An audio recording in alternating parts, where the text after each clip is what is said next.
Oh my god, oh my god, oh my god, oh my god, oh my god, oh my god.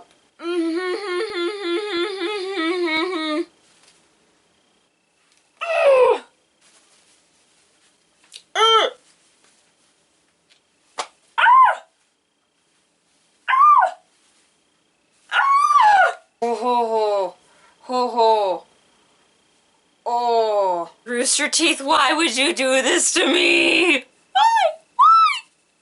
So RWBY Season 3 just finally came to an end, and I am going to die! Okay. Anyway, so with the Season 3 finale, they hurt my Yang! My Yang was hurt. They hurt my Yang! A lot of stuff has happened. Cinder is going to die. Cinder is going to die. Adam is going to die because he hurt my Yang. Emerald and Mercury and in all honesty, I think my mind broke a little bit at the end of the episode. Pyra and Jaune and the thing and then the Pyra, oh my god, Jaune! Oh, Jaune! Okay, dude, you need to shut up because you're being a distraction. Right, so obviously this episode is all about RWBY and what happened in the 3rd season and a lot of questions or theories that I have about what's going to happen in Season 4. This episode has spoilers. Spoilers! I mean, certain characters and what happens to them, spoilers. So if you haven't seen at least the last 2 episodes of Season 3, then pause this video, I will wait, watch those, die along with me, and then come back and watch this, because I'd really hate to say something and you guys be like, oh crap, I didn't know that, so I will wait.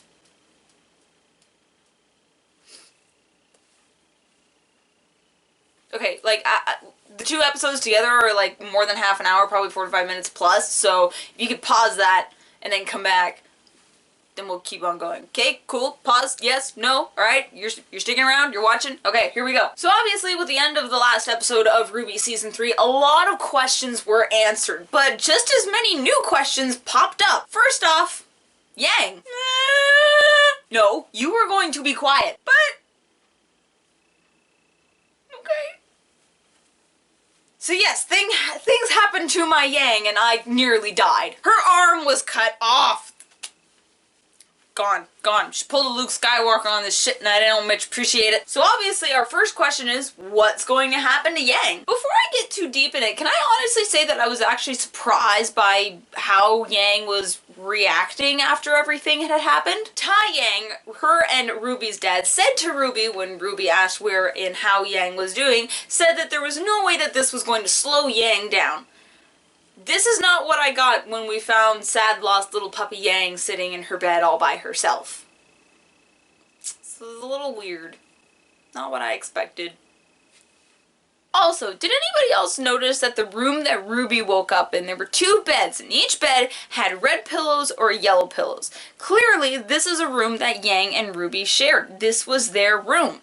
Yet, why was Yang in a different room all to herself? That's something else that I noticed. And I don't know if it has to do with Monty not being around or if they're doing this for a legitimate reason. But has anybody else noticed that RWBY and Yang aren't as sisterly to each other as much as they were in the 1st season? Example, when everybody was split up and Cinder was making her big attack on the place, Yang said to Weiss for Weiss to go find RWBY and Yang would go find Blake. Now, I obviously get that they had to have the whole scenario where Yang got her arm cut off and everything happened between Blake and Adam, but I just feel like that in its own set, where Yang chose to go look for Blake instead of looking for her little sister RWBY and all the shit that's going on, as a sister, personally, just struck me as a little odd. Because I, for one, being a sister to Clow, who has been in some of our videos, I lose my mind and panic a bit when I lose sight of her at a con.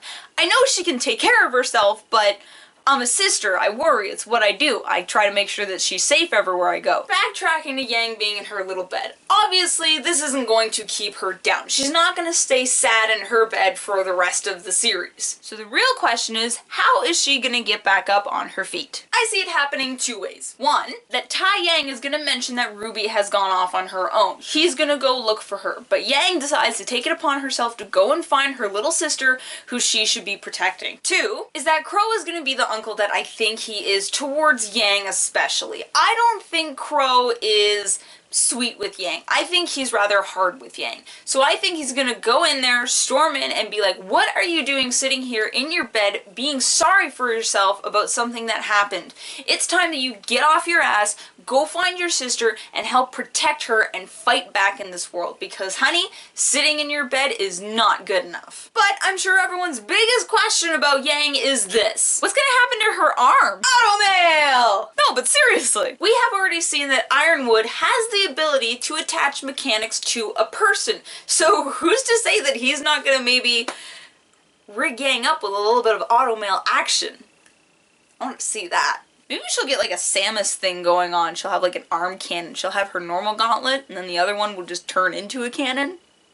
Yeah, I like that idea. Now, I got talking to somebody out in public about the RWBY season finale, and he asked my opinion on something that he was wondering if he was reading too much into. He wondered if Yang had a thing for Blake, and not just best friends thing, like a thing for Blake. You know what I'm talking about. Now, at first, I thought, no, this doesn't seem like something Rooster Teeth would do. And I don't mean anything by that. I don't care if you're les, gay, whatever it is. That's your thing.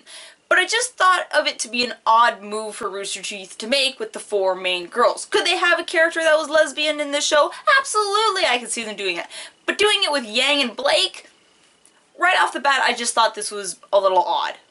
Story-wise, at least. But then I realized, example 1 being, that could explain why Yang got so upset when Blake ran off. Her I don't care remark sounded a lot like something that most TV characters will say when they don't care but really do when someone that they love or care for runs off or disappears or leaves them behind. This might also explain my little thing earlier about why Yang chose to go look for Blake over RWBY. It could have been that she figured, yeah, RWBY was okay, she can take care of herself, I'm gonna go look for Blake. Could that have been maybe a reason behind it? Maybe are they developing something there?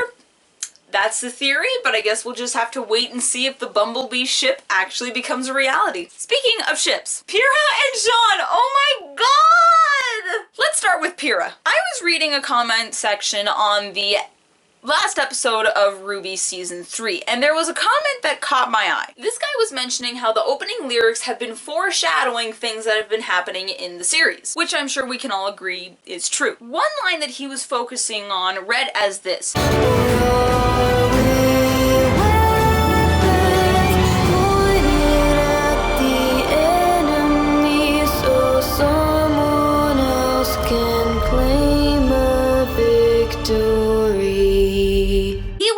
Theorize that maybe huntresses, hunters, and maybe even all of the people in the world of Remnant are actually made of dust. They are actually made weapons. At first, I thought he was clutching at straws. This sounded like a very bizarre theory. But then came the scene where Pyra was killed. Note the way she dies. She scatters in the breeze like dust. Now, this could just be a way that Cinder killed Pyra. Cinder obviously has an elemental alignment with fire, and the way that she killed Pyra could have just been a burning to ashes and boom, there you go, there's the effect. Or could there be something to this? Let's look at Jaune. We still don't know what Jaune's semblance is. 3 seasons in, we still have no idea. What if Jaune's semblance is healing? We saw in season 1 of RWBY, when Carter was attacking Jaune and that Ursa came around, that Jaune was instantly able to heal himself of any cuts, bruises, or injuries that Carter had inflicted on him before the Ursa attacked.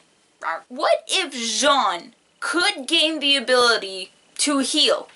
And if the theory is there that everybody's made of dust, what if Jaune were to have the ability to reconstruct Pyra? Kind of like a resurrection move. Again, I know that this sounds like it's clutching at straws, but in all honesty, I really don't want Pyra to be dead. In all honesty, it all comes down to, I don't see Rooster Teeth, or Monty for that matter, willingly killing off Pyra for good. She's way too good, popular, and amazing a character for them to just kill her off for climax reasons. Please don't be dead. Please don't be. I swear to God, if she is dead, Speaking of Jaune, and this isn't like a big deal theory, but I couldn't help but wonder, now that RWBY has joined Team Juniper, or Juner,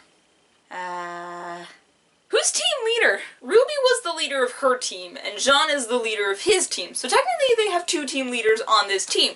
So it could go a couple of different ways. Whether RWBY is going to take charge because, sorry Jaune, but RWBY's a little bit better at being a team leader than you are. Or is Jaune going to take charge because RWBY knows that that's his team more so and she doesn't want to step on any toes? Or are they going to share?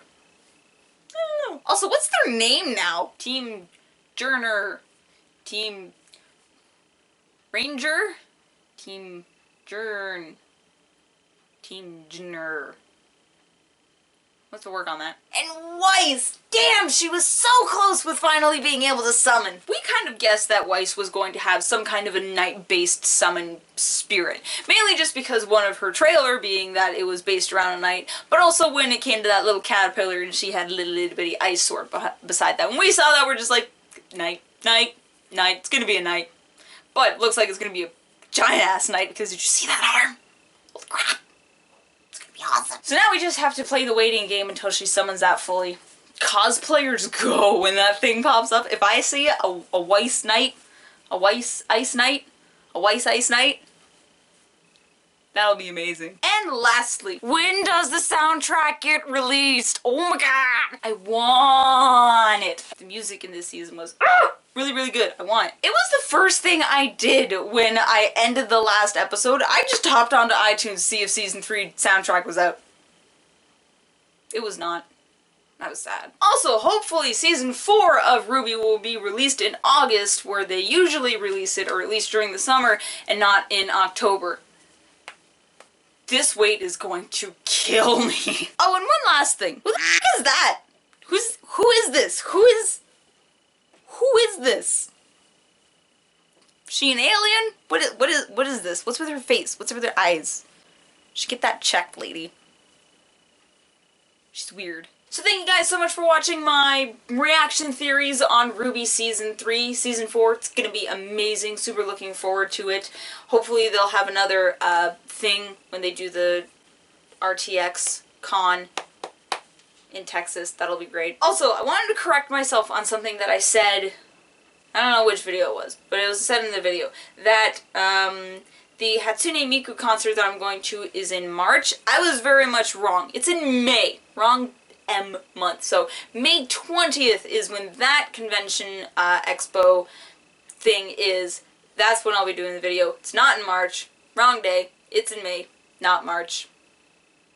There you go. So once again, thank you guys so much for watching. Be sure to check in on Tuesdays when Andrew usually uploads and Fridays when I usually upload. We're also trying to do more video uploads on Sundays between Minecraft and Legend of Zelda Let's Plays. We're going to be trying to do some other Let's Play videos, so it's just not those two over and over, but you know. Anyway, so until then, you guys, geek on.